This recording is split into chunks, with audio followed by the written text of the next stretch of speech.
చెప్పాడు సుధాకర్, నేను మా రిలేటివ్స్ కొంతమంది ఉన్నారు, అక్కడికి వెళ్ళాలి. అక్కడికి వెళ్ళి ఈరోజు అక్కడ ఉండి రేపు నేను కర్నూలు వెళ్ళిపోవాలి. ఆయన ప్లాన్ చూడండి. మన ఆలోచన ఒకలాగా ఉంటే ఆయన ఆలోచన వేరేలాగా, పైన ఆయన ఆలోచన. నేను అంటే ఆదివారం నాడు అయిపోయింది, సోమవారం నాడు మా రిలేటివ్స్ దగ్గరికి వెళ్ళి ఆ పిల్లల మధ్య కూర్చుని కొంచెం ప్రార్థన చేసి ఆ రోజు నైట్, సోమవారం నైట్ వస్తాను. మంగళవారం 1 o'clock ఫ్లైట్ ఉంది కర్నూలుకి నేను వెళ్ళాలి అన్నారు. సరే, మీరు ఎట్లాగైతే చేయాలనుకుంటారు అట్లా చేయండి, ట్రాన్స్పోర్ట్ అరేంజ్మెంట్స్ లీవ్ ఇవ్వాల్సి అని చెప్పి అయిపోయింది. ఆదివారం నాడు సోమవారం నాడు వచ్చాడు, ఇదంతా అయిపోయాక. కానీ కొంచెం అరే కాళ్ళు నొప్పులుగా ఉన్నాయి నాయన అంటాం. తర్వాత అప్పుడు ఇంకో కుర్రోని పిలిచి ఆయన కాళ్ళకి ఏదైనా కొంచెం రాయి చేయండి అంటే పెద్దవాళ్ళు దరిద్రతో సమానం, నాకు మిగతా వాళ్ళందరికీ తాతతో సమానం. వాళ్ళకి చేయకపోతే ఎవరికి చేస్తాం? పైకి అంటే ఆ విధమైనటువంటి వాతావరణంలో అట్లాగా ఆ సోమవారం నాడు ఈవినింగ్ అట్లా జరిగింది. నేను మా ఇంటికి వెళ్ళిపోయాను. మా ఇంటికి జస్ట్ 1.5 kilometers అవే. ఇంటికి వెళ్ళిపోయిన తర్వాత అప్పుడు ఆ రోజు నైటు నాకు నిద్ర పట్ల, ఏదో సంపైన డిస్టర్బెన్స్, ఆయనకి నిద్ర పట్టలేదట. ఎర్లీ మార్నింగ్ నాకు కబుర్ చేశాడు. నాకు కబుర్ చేస్తే అక్కడ మా ఒక సేవకుని, దైవ సేవకుని అంటే పెట్టాను. నాకు 5 గంటలకి ఫోన్ వచ్చింది, మీరు రండి, ఆ అంకుల్ గారికి రాత్రి జ్వరం వచ్చిందన్నారు. ఎప్పుడది? మండే నైట్ జ్వరం వచ్చిందన్నారు. జ్వరం వచ్చేసి కానీ అప్పుడు వచ్చిన తర్వాత అన్నారు, సుధాకర్ నాకు జ్వరంగా ఉంది, టేక్ కేర్ అన్నారు. అంటే వెంటనే నేను డాక్టర్ని పిలిచాను. మా మధ్యలో 2 డాక్టర్స్ ఉన్నారు, మెడికల్ డాక్టర్స్, ఎండి, వాళ్ళు 20 కూడా. వాళ్ళు పిలిచేటప్పుడు వచ్చారు.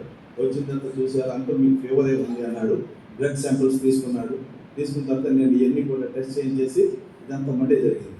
చేయించేసి మండే కాదు, చూస్తే ఎర్లీ మార్నింగ్ చేసిన తర్వాత అవన్నీ తీసుకుని అతను ఏమన్నా కేజీహెచ్ కింగ్జార్జ్ హాస్పిటల్కి తీసుకుపోయి అక్కడ అన్నీ కూడా రిజల్ట్ అన్నీ తీసుకోవడానికి ఒక డాక్టర్ వెళ్ళాడు. అయిపోయిన తర్వాత మరి ఫీవర్గా ఉంది కదా అని చెప్పేసి ఏదో సమ్ మెడిసిన్ ఏదో వేసుకున్నాడు.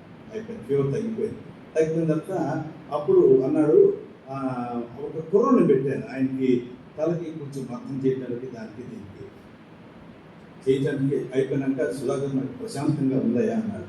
అయితే మీరు పోయి బ్రష్ చేసుకోండి, బ్రేక్ఫాస్ట్ చేద్దాం ఇచ్చేది అనేటప్పటికి వెళ్ళాడు. బ్రష్ చేసుకున్నాడు, వచ్చాడు. మా అందరితో పాటు ఆ తర్వాత వచ్చాడు లోపు కదా, 1 o'clock వచ్చాడు.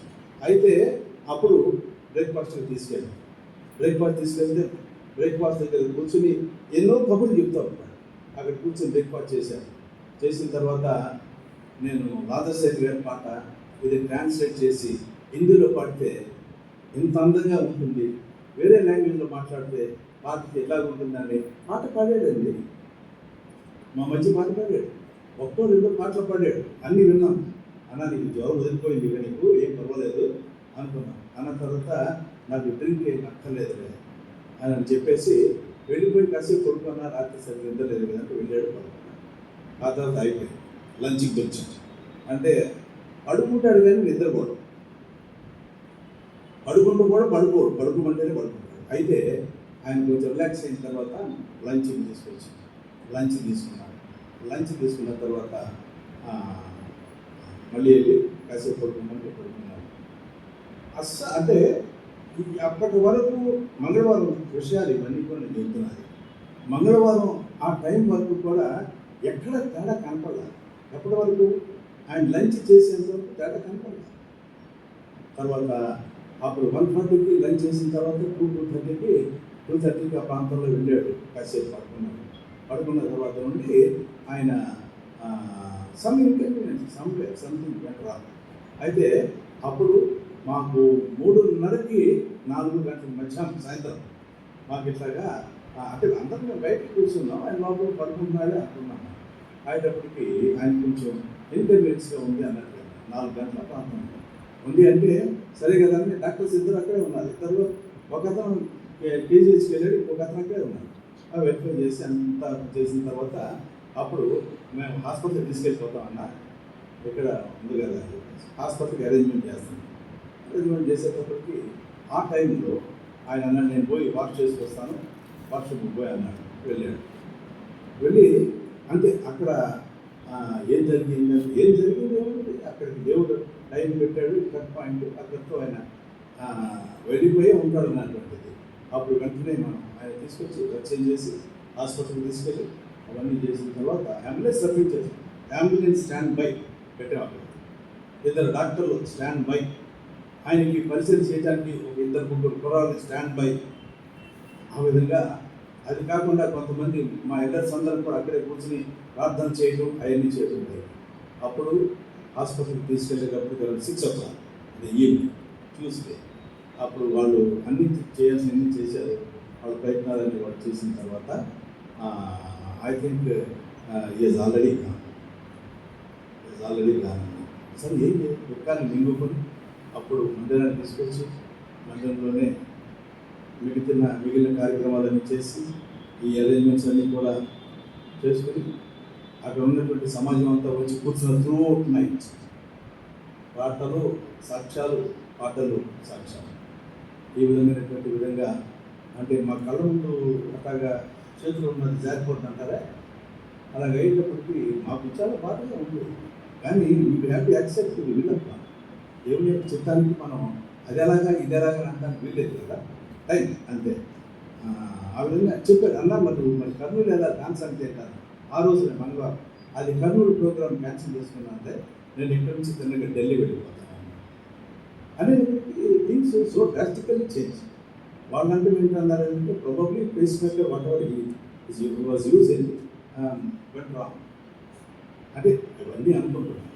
What ever it God's time. ఆ విధంగా మా దగ్గర విస్తృతమైనటువంటి పరిచర్య చేసి అనేక మందిని ప్రోత్సాహపరిచి ఆయన దగ్గరికి ఎలాగంటే కుర్రాళ్ళు వెళ్ళేవాడు, ఈ వయస్కుల కంటే చిన్నవాళ్ళని వెళ్ళి వాళ్ళు ఆయన దగ్గర కూర్చొని హార్మోని పట్టుకొని పాట, లేదంటే మరొకటి ఏదైనా మాట, ఏదైనా చిన్న అడ్వైస్ అది వరకు జీజాన్ గారు చెప్పేవాడు. బైబిల్ గ్రంథాన్ని చూసి సంపదల గని అనేవాడు. అట్లాగే ఈయన గురించి కొద్దిపాటి గని ఆయన దగ్గర కూర్చుంటే ఏదో ఒకటి వచ్చిన వాడికి చెప్తూ ఉండేవాడు. ఆ విధమైనటువంటి సందర్భాలు ఎన్నో ఉన్నాయి. అక్కడ ఉన్నటువంటి ప్రజలందరూ కూడా ఆత్మీయంగా చాలా వాళ్ళని వాడు కట్టుకోవడానికి ఈయన ఉన్నటువంటి 4-5 దినాల పరిచర్య ఉపయోగపడింది. Every year use to call and ఆయన వస్తూ ఉండేవాడు. మా మధ్యలో సంతోషంగా పరిచయం చేసేవాడు. చేసి అందరినీ ప్రోత్సాహపరిచి ఆయన తిరిగి వెళ్ళిపోతూ ఉండేవాడు. అప్పుడు మేము అనుకున్నాం, అంత అందంగా పాటలు పాడే గొంతుకు, అంత గంభీరంగా బోధ చేసేటువంటి గొంతుకు పోగపోయేది. దేవుడే తీసుకున్నప్పుడు మనం ఏం చేస్తాం? అది ఆయన ఇచ్చేది ఆయన తీసుకున్నాడు. ఆయనకే మహిమ కలుగును కాదు. ఆ టైం అంతట్లో తమ్ముడు లూకా మాతోనే ఉన్నాడు. వెళ్ళాలి అది చూస్తే నైట్ అంతా మాతోనే కూర్చున్నారు. కన్సల్టీ కార్యక్రమాలు అయిపోయేంత వరకు మాతోనే ఉన్నారు. ఈ విధమైనటువంటి పరిస్థితులు గుండా దేవుడు ఆయనను తీసుకుని వెళ్ళి ఆయన పరిచర్య ఎంతో విస్తృతంగా చేసుకున్న తర్వాత ఆయన తీసుకుని వెళ్ళారు. అక్కడ ఉన్నట్టు నీకు కూడా చెప్పాలా, అక్కడ ట్రైబల్స్ ఒకటి అడిగారు, అంకుల్ గారండి ఆయన ఇంగ్లీష్లో చెప్తారు కదా, ఆయన ఇంగ్లీష్లో కాకుండా తెలుగులోనే చెప్పాలన్నమాట. నేను అడిగా, అన్నా నువ్వు తెలుగు ఇంగ్లీష్లో చెప్పి ఇంకో ట్రాన్స్లేట్ చేస్తే వాళ్ళకి సరిగ్గా కనెక్టప్ చేసుకోలేకపోతున్నారు, తెలుగులో చెప్పగలవా? నాకు చాలా ఇష్టం అయ్యా, బహు ఇష్టం అన్నాడు. ఏమంటే బహు ఇష్టం అన్నాడు. సరే తెలుగులో ఆగకుండా 1 hour 20 minutes విత్ ట్రైబల్స్ వాళ్ళకి అర్థమయ్యేలా అంత బాగా చెప్పేవాడు అంటాడు. ఏ బాబు వాళ్ళకి కుడి ఎడమని సరిగ్గా తెలియదు, వాళ్ళకి చెప్పకపోతే ఎవరికి చెప్తాం అని చెప్పాడు. ఉండడం తర్వాత మేమేం చేసామంటే ఆ కొండ భాష అంటారు కదా, మన అన్న రాసినటువంటి పాటలే కొన్ని కొండ భాష లోపలికి తర్జుమా చేసి బుక్స్ ప్రింట్ చేసి వాళ్ళకి ఇచ్చాం. ఆ పాటలు వాళ్ళు కొండ భాషలో వాళ్ళ కంజరి అవన్నీ పట్టుకొని పాడుతూ ఉంటుంటే అన్న మురిసిపోయారు. ఆ ఏజ్ అదే పడేరయ్యా మనకంటే బాగా పడేరు అని మురిసిపోయారు. సో ఇవన్నీ కూడా సందర్భాలు. ఇంకో చోట ఏదన్నా పని మీద నేను వెళ్ళాలంటే పరిచయకి వెళ్ళాలి ఆదివారం అంటే నన్ను విడిచిపెట్టి వెళ్ళగలుగుతాను అన్న లేదే ఇవాళ రోజు. ఈ విధమైనటువంటి రీతిగా ఆయన మా మధ్యలో పరిచయం చేసి వెళ్ళిపోవడం అనేటువంటిది మనసులో కొంత బాధాకరంగా దుఃఖంగా ఉన్నప్పటికీ కూడా నేను కూడా దిగమిగిపోన్నాను. సరే చేయగలిగేది ఏమి లేదు. దేవునికి ఏర్పాటు, దేవునికి చిత్తం ఇట్లా ఉంటే దాన్ని మనం ఒప్పుకోవాల్సిందిగా ఇంకేమి లేదు అని చెప్పి ఆ యొక్క పరిస్థితులన్నింటినీ కూడా ఆయన మరణం తర్వాత జరగవలసిన వాటన్నింటినీ కూడా నేను చెప్పాను, అయ్యా నీకే ప్రతిష్ఠిస్తా ఉన్నాను చెప్పే కార్యక్రమం నీ యొక్క చిత్తానుసారంగా జరిగించుకో అని చెప్పడం జరిగింది. ఇది పోతే ఇంకోటి ఏంటంటే, ఈయన బ్రదర్ గారికి అన్నగారికి మా ఫాదర్ ఇన్ లా అది చుట్టాలకు చెప్పుకున్నాడని అనుకుంటాను. మా ఫాదర్ ఇన్ లా పాల్వేదన్ గారు అని చెప్పేసి ఉండేవాడు. Retired as a financial adviser chief economic service Vizag. ఆయన ఈ వర్క్ ఢిల్లీ ఆల్సో. ఆ ఢిల్లీలో కూడా ఆయన ఉన్నారు. అప్పుడు జి శామ్యుయల్ గారు, ఈయన, ఫాదర్ ఇన్ లా, ఇంకా కొంతమంది ఉండేవారు. ఢిల్లీ వాటి కాదు ట్రమెండస్ వర్క్ ఓవర్ దేర్. అవన్నీ ఆయన చెప్పేవాడు. ఫ్యామిలీ ఎలా ఉండేది, మీ ఫ్యామిలీ ఎంత గురించి చెప్పేవాడు. మీ ఫ్యామిలీ, శామ్యుయల్ గారి ఫ్యామిలీ, జాన్ గారు వచ్చేవాడు అప్పుడప్పుడు, ఆయన ఫ్యామిలీ, అవన్నీ మేము వింటమే మా ఫాదర్ లా ద్వారా. ఆ విధమైనటువంటిది కూడా మా ఫ్యామిలీలో అదొక పర్సనల్ బాండింగ్. మా మిస్సెస్ ఎప్పటికి కూడా మర్చిపోలేకున్నాం. She was born and brought up in Delhi. ఇంకా మర్చిపోలేకున్నాం. కాబట్టి ఇవన్నీ కూడా మనం దిగమింగి చూసుకొని ఆయన చెప్పినటువంటి మాటలు మన మనసులో పెట్టుకొని మన వ్యక్తిగత జీవితాలు కట్టుకొని వాక్యానుసారంగా ఇంకొక మాట గుర్తు చేశారు. నిర్గమకాండం 40వ అధ్యాయం 16వ వచనంలో యెహోవా ఎట్లాగైతే చెప్పాడో అలాగే మోషే చేశాను అన్న తర్వాత అతడు అలాగునే చేశాడు. No deviation. అది ఎక్కువగా పట్టుకుంటూ ఉండేవాడు ఆయన. ఆయన దేవుడు ఎలాగైతే చెప్పాడో అలాగే చేశాడు అని రాయబడి ఉంది. ఆ తర్వాత దేవునికి ఇంట్లో మనకు మహిమ వచ్చింది. సో కాబట్టి మనం వర్క్ చేసేటప్పుడు వాక్యాన్ని క్షుణ్ణంగా చదువుకొని ఆ వాక్యంలో ఏది కూడా డీవియేట్ అవ్వకుండా ఉన్నది ఉన్నట్టు మనం ఆచరణలో పెట్టుకుని ఆ విధంగా కానీ సేవ చేస్తే దేవుడు ఆశీర్వదిస్తాడని చెప్పేవాడు. దానికి ఒక ఉదాహరణ కూడా చెప్పేవాడు. ఈ యొక్క ట్యాబర్నాకిల్కి తూర్పు భాగానికి కొంతమంది ఉండాలా, పడమర కొంతమంది ఉండాలా, ఉత్తరానికి కొంతమంది ఉండాలా, దక్షిణానికి కొంతమంది ఉండాలి. ఇది వెళ్ళి అక్కడికి, ఆవిడ వచ్చి ఇక్కడికి, అది కుదరదు. దైవికమైన క్రమం కాదు. గట్టిగా చెప్పేవాడు ఈ మాటలన్నీ కూడా. దైవికమైన క్రమం కాదు. దైవికమైన క్రమం దేవునికి వీళ్ళు ఆశీర్వదించబడాలి, దేవుని బిడ్డలు దీవించబడాలి, దేవునికి ఇంట్లో దేవునికి మహిమ ఎల్లప్పుడూ నిలిచి ఉండాలా. దాని అంతటికి కారణం నీకు కానీ మీకు కానీ ఏదైనా పరిచర్య దేవుడు అప్పగిస్తే అక్కడే ఉండు. పక్కకు వెళ్ళాల్సిన అవసరం ఎందుకు? మీది నువ్వు చేయి, వాళ్ళు చేస్తారు, వాళ్ళు చేస్తారు. ఇవన్నీ మేము చెప్పిన మాట్లాడుతున్నా మాకు నాటుకుపోయి మేము విన్నాం మా చెవులతో. కాబట్టి నేను అనుకుంటాను మేము అందరం కూడా తీర్మానం చేస్తున్నాం అక్కడ వీ షుడ్ గో.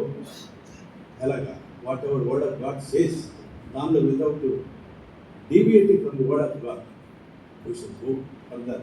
అండ్ బిడ్డలకి ఉన్నటువంటి దేవుని ఆయన అనేవాడు ఇంకోటి, మీరు ఎక్కడికి వెళ్ళినా కానీ దేవుని యొక్క రాకడ గురించి యూ మస్ట్ వాట్ కాదు ప్రెషరైజ్. దేవుని యొక్క రాకడ చాలా సమీపంగా ఉందన్నమాట చెప్పాలి. దానికి సంబంధించిన మాట మీకు చెప్పాలి, వాళ్ళని మేలుకొల్పాలా. మీరు నిద్రపోతే వాళ్ళకే చెప్పగలరు అన్న విధంగా చెప్పేవాడు. అంటే మాతో ఉన్నటువంటి అటాచ్మెంట్ అట్లాగే, మాతోనే కాదు ఇక్కడికి వెళ్ళి ఆయన అలాగనే ఉంటాడు. కాబట్టి ప్రియమైనటువంటి సోదరులారా, జరిగిన పరిస్థితులు ఇవి, ఆయన మాకు బోధించిన విధానాలు ఇవి. ఆ విధంగా మేము వెళ్ళటానికి విశాఖపట్నంలో ఇసుక తోటలో ఉన్నటువంటి సంఘం తీర్మానాలు చేసుకున్నాం. ఎవరైనా కానీ ఆ విధమైన తీర్మానంలో ఉంటే మనల్ని ఆయన కోరిన వాళ్ళు మొదటి యోహాను 3వ అధ్యాయం 2వ వచనం చెప్పడం ప్రకారంగా ఆయన చూడాలి కదా. ఆయన చూసినప్పుడు ఆయన కోరిన వాళ్ళని ఉండాలి అంటే ఇవన్నీ కూడా కలిగి ఉండాలి అన్నటువంటి హెచ్చరికలు ఆయన ద్వారా నేను తీసుకున్నాను. అలాగే మనం కలిగి ఉండేవాళ్ళని ఉంటాం. కాబట్టి మా యొక్క ఇసుక తోట సంఘాన్ని గురించి కూడా ప్రార్థన చేయండి. మాకున్నటువంటి బిలీవర్స్ చాలామంది చదువు తక్కువ వాళ్ళు, కొండల్లో ఉన్నటువంటి వాళ్ళు, వాళ్ళని తక్కువ అదొకటి ఆయనకి ఇష్టం లేదు. ఎవరైనా మనం అవతారం వాళ్ళని తక్కువ చూస్తే నువ్వు ఏమనుకుంటున్నావయ్యా? నువ్వు యేసుప్రభు రక్తం చేత కడగబడ్డవాడు కదా, నువ్వు కడగబడ్డావు కదా. What is the difference between both of you? Why are you degrading this status? ఎందుకంత తక్కువగా చూస్తావు? 10 మంది బిలీవర్స్ వచ్చారు, వాళ్ళకి భోజనం పెట్టి పంపించలేవా? ఏం భోజనం పెడితే నీకేమవుతుంది? డబ్బుల కోసం చూస్తున్నా, కావాలంటే నేను ఇస్తాను అన్నాడు సందర్భం. I will sponsor for lunch అంటే అంటే ఆయన లోపల ఉన్నటువంటి ఇన్నర్ థాట్స్ అట్లాగా బయట పెడతారు. కాబట్టి ప్రార్థన చేయండి. మమ్మల్ని గురించి కూడాను మాకు ఒకసారి అడిగాను, నా హెబ్రోన్ కదా, ఎట్లా ప్రార్థన చేయాలి అంటే, you pray only for Hebron, you pray for Hebron. దైవ సేవకుడు చేసినటువంటి మోకాళ్ళ మీద ఆ ప్రార్థనకు ఫలితమే హెబ్రోన్. Pray for Hebron. ఎప్పటికీ నేను విడిచిపెట్టాను. పొద్దున్నే లేచాను. కాబట్టి మనం ఆ రీతిగా మనం ముందుకు వెళ్తే దేవుడు మనం ఆశీర్వించేవాడు ఉంటాడు. అనగా కుటుంబంలో ఆ విత్తనాలన్నీ నాటపడ్డాయి కాబట్టి వాళ్ళని కూడా దేవుడు, ఒకరికి ఉన్నటువంటి టాలెంట్ వాళ్ళ బిడ్డలకు ఉండాలనేటువంటి రూల్ లేదు. అంతకంటే ఎక్కువ ఉండొచ్చు కూడా, తక్కువగా మనం ఎప్పుడు లెక్క పెట్టుకోవాలి, అంతకంటే ఎక్కువ ఉండొచ్చు కూడా. కాబట్టి ఆ పరిధిలో వాడుకోవాలి, ఆ పరిధిలో చూడాలా. దేవుని చిత్తం అయితే అటువంటి సేవకుడు ఒక సీనియర్స్ మన మధ్యకి రావాలా అన్నటువంటి ఆలోచనతో మనం ముందుకు వెళ్తే దేవుడు మనం ఆశీర్వదించేవాడు ఉంటాడు. మీ అందరికీ వందనాలు. చిన్న ప్రార్థన చేసి టేక్ లీవ్. దయగలిగిన మా తండ్రి, మీ పాదాలకు వందనాలు, స్తోత్రాలు. మీ కనికరాన్ని బట్టి మీ దాసులు, మా ప్రియ సహోదరుడు జయశ్రీరావు గారిని మీరు జ్ఞాపకం చేసుకొని మీ దగ్గర తీసుకుని వెళ్ళారు. మంగళవారం నాడు ఈవినింగ్ ఇప్పటి వరకు మీరు తోడుగా ఉన్నటువంటి దేవుడు మిగిలినటువంటి కార్యక్రమాల్లో తోడుగా ఉంటారని నమ్మి మీకు వందనాలు. ఆయన చేసిన సేవా పరిచయం బట్టి వందనాలు. ఆయన చెప్పినటువంటి మంచి మాటలు, పాటలు అవన్నీ కూడా మా హృదయాల్లో కూర్చుకున్నాయి, నాటబడ్డాయి. అది తొలగిపోకుండా ఉండేలాగా సహాయం దయచేసి కుటుంబాన్ని దీవించండి, ఆశీర్వదించండి, ఆదరించండి. సంఘాన్ని దీవించండి, ఆశీర్వదించండి, ఆదరించండి. మీరు నాకు ఇచ్చిన యొక్క సమయాన్ని బట్టి మీ వందనాలు చెల్లించుకుంటూ యేసయ్య నామమున స్తుతించి ప్రార్థించి వెళ్తున్నాను, వేడుకుంటున్నాం తండ్రి. ఆమేన్. అందరికీ వందనాలండి. Thank you very much.